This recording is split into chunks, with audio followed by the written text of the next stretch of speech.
नमस्कार। कभी सोचा है कि कुछ इमारतों को प्रॉपर्टी टैक्स क्यों नहीं देना पड़ता? आज हम राजस्थान नगर पालिका अधिनियम की धारा 107 को समझने जा रहे हैं। ये वही धारा है जो टैक्स में छूट से जुड़े सारे राज खोलती है। तो एक सीधा सा सवाल, क्या मंदिर, मस्जिद या फिर सरकारी दफ्तरों को प्रॉपर्टी टैक्स देना पड़ता है? देखिए, इसका जवाब ना तो सीधा हाँ है और ना ही ना। और यही बात धारा 107 को इतना दिलचस्प बना देती है। तो आज के हमारे एजेंडा पर एक नजर डालते हैं। हम देखेंगे कि धारा 107 आखिर है क्या, फिर जानेंगे कि ये छूट मिलती किसे किसे है और सबसे जरूरी बात, ये छूट कब लागू नहीं होती। इसके साथ ही हम टैक्स और यूजर चार्ज के बीच का जरूरी फर्क भी समझेंगे और आखिर में एक छोटे से सवाल से अपनी समझ को परखेंगे। चलिए तो फिर शुरू करते हैं बिल्कुल बेसिक बात से। धारा 107 है क्या? आसान भाषा में ये कानून का वो हिस्सा है जो नगर पालिका को बताता है कि वो किन किन प्रॉपर्टीज पर टैक्स नहीं लगा सकती। मतलब ये धारा एक खास लिस्ट देती है उन प्रॉपर्टीज की जिन्हें कर मुक्ति मिली हुई है। एक तरह से इन पर टैक्स लगाने से नगर पालिका को रोका गया है। तो सवाल ये है कि इस खास लिस्ट में कौन कौन शामिल हैं? कानून ने इस छूट को आप कह सकते हैं कि 4 मेन कैटेगरीज में बांटा है। आइए एक एक करके इन चारों को देखते हैं। तो देखिए, पहली कैटेगरी है सरकारी वाहन और नावें, लेकिन एक शर्त है, इनका इस्तेमाल मुनाफा कमाने के लिए नहीं होना चाहिए।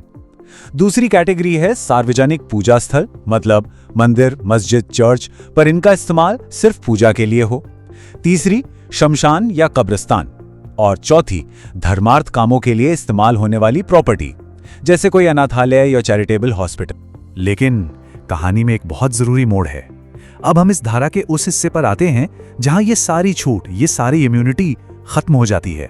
ये लाइन इस पूरे नियम का सबसे जरूरी हिस्सा है। इसमें साफ लिखा है कि अगर ऊपर बताई गई किसी भी प्रॉपर्टी का इस्तेमाल व्यापार, बिजनेस या फिर उसे किराए पर देने के लिए किया जाता है तो टैक्स छूट तुरंत खत्म हो जाएगी। मतलब उस हिस्से पर टैक्स लगना शुरू हो जाएगा। चलिए इसे एक उदाहरण से समझते हैं तो बात बिल्कुल साफ हो जाएगी। मान लीजिए मंदिर का गर्भगृह, वो तो टैक्स फ्री है, लेकिन अगर उसी मंदिर के परिसर में कोई दुकान किराए पर दे दी गई है तो उस दुकान पर टैक्स लगेगा। ठीक वैसे ही किसी चैरिटेबल अस्पताल का वार्ड तो कर मुक्त है, पर अगर उसी अस्पताल में कोई कमर्शियल फार्मेसी यानी दवा की दुकान चल रही है तो उसे टैक्स देना होगा।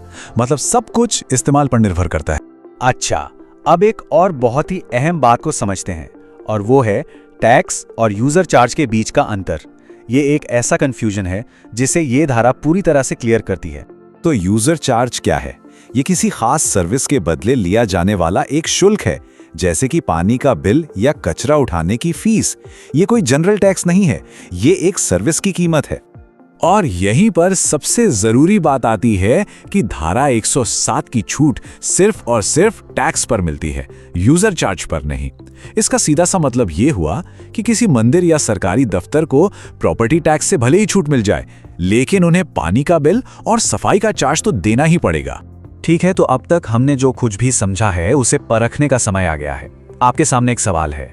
सवाल ये है, धारा 107 के हिसाब से नीचे दिए गए स्टेटमेंट्स में से कौन से सही हैं? ये रहे आपके विकल्प। पहला, सरकार के सभी वाहनों को हमेशा छूट मिलती है, चाहे उनका इस्तेमाल कुछ भी हो।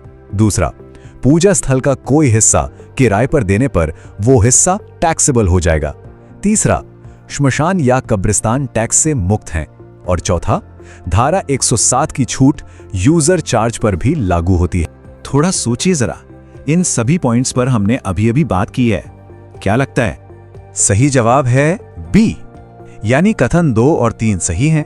पहला कथन गलत है, क्योंकि अगर सरकारी वाहन का इस्तेमाल मुनाफे के लिए हो तो उस पर टैक्स लग सकता है। और चौथा कथन भी गलत है, क्योंकि हमने अभी देखा कि ये छूट यूजर चार्ज पर लागू नहीं होती। चलिए अब इस पूरी चर्चा के जो मुख्य बिंदु हैं उन्हें एक बार फटाफट दोहरा लेते हैं, वो बातें जो आपको याद रखनी है। संक्षेप में बस 3 बातें याद रखनी है। पहली, 4 तरह की प्रॉपर्टीज को छूट है: सरकारी, पूजा स्थल, शमशान और धर्मार्थ संस्थान। दूसरी, सबसे बड़ा नियम, अगर इनका कमर्शियल इस्तेमाल हुआ तो छूट खत्म।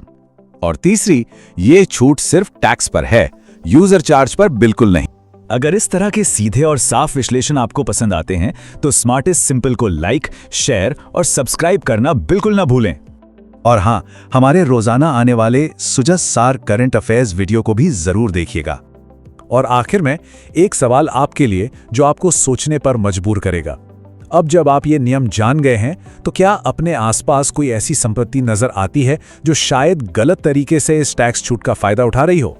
इस पर जरूर सोचिएगा। मिलते हैं अगली बार एक नए विषय के साथ। धन्यवाद।